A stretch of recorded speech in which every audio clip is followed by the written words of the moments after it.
আল্লাহ, সারাদিনই একটা কাস্টমার আসলো না। কি হবে আমার, আছি গো কি অবস্থা করিম ভাই? পাপেরি, মুখটা আরাম শুকনো শুকনো লাগছে। না জানি কি হবে। আর ভাই সেই কথা বলেন না, আপনার ব্যবসা এত ভালো চলছে আর আমার দোকানে কোনো কাস্টমারই আসে না। আমি পাপেরি, আপনি তো মনে হচ্ছে অসুস্থ। অসুস্থই তো হয়ে যাচ্ছি ভাই, রাত্রি ঘুম আসে না, ছেলেটা অসুস্থ, মনে হয় কারোর বদ নজর লেগেছে।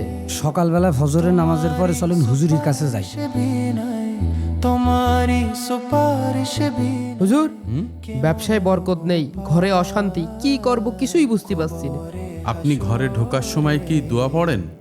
দোয়া? না হুজুর, দোয়া টোয়া তো পড়া হয় না। বাথরুমে ঢোকার দোয়া, ঘুমাতে যাওয়ার দোয়া, ঘুম থেকে ওঠার দোয়া, এগুলো পড়েন? সত্যি বলতে হুজুর, কোনো দোয়াই পড়া হয় না। মুসিবতে না পায় যদি, শোনেন ভাই, বদনজর কালো জাদু থেকে বাঁচার সবচেয়ে বড় ঢাল হচ্ছে মাসনুন দোয়া। কি হবে আমার। কিন্তু হুজুর, আমি তো আরবি পড়তে পারি না। নবীজি সাল্লাল্লাহু আলাইহি সাল্লাম আমাদের প্রতিটা মুহূর্তের দোয়া শিখিয়েছেন।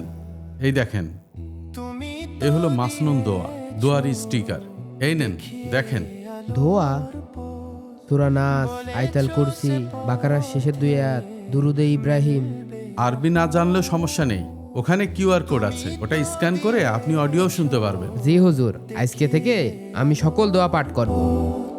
বলেছো সে পথে, আর বাসার সব জায়গাটাই মাসনুন দোয়া লাগিয়ে রেখেছি, যদি ভুলে যাই টুক করে পড়ে নি, আর পড়তে না পারলে কিউআর কোড স্ক্যান করে অডিওটা শুনে নি। মাশাআল্লাহ, সঠিক উচ্চারণটাও শিখে ফেললাম। জীবন পার কবরে। কি খবর করিম ভাই? আলহামদুলিল্লাহ ভাই, আল্লাহর রহমতে আমার ব্যবসায় বরকত ফিরে এসেছে। সে আপনার চেহারা দেখে বোঝা যাচ্ছে। কি হবে আমার, দোয়া কালাম ঠিক মতন পড়ছেন তো? জি ভাই, দোয়া কালাম ঠিক মতো পড়ছি। পাই যদি মুসিবতে না পাই। দেখলেন তো সেই নজর থেকে কিভাবে বাঁচতে হবে, মাসনুন দোয়া পড়ে। আপনার বাসায় ঢুকতে, ঘর থেকে বের হতে, বাথরুমে ঢুকতে বের হতে সব সময় দোয়া পড়বেন, দেখবেন আল্লাহর পক্ষ থেকে একটা রহমত পাবেন ইনশাআল্লাহ।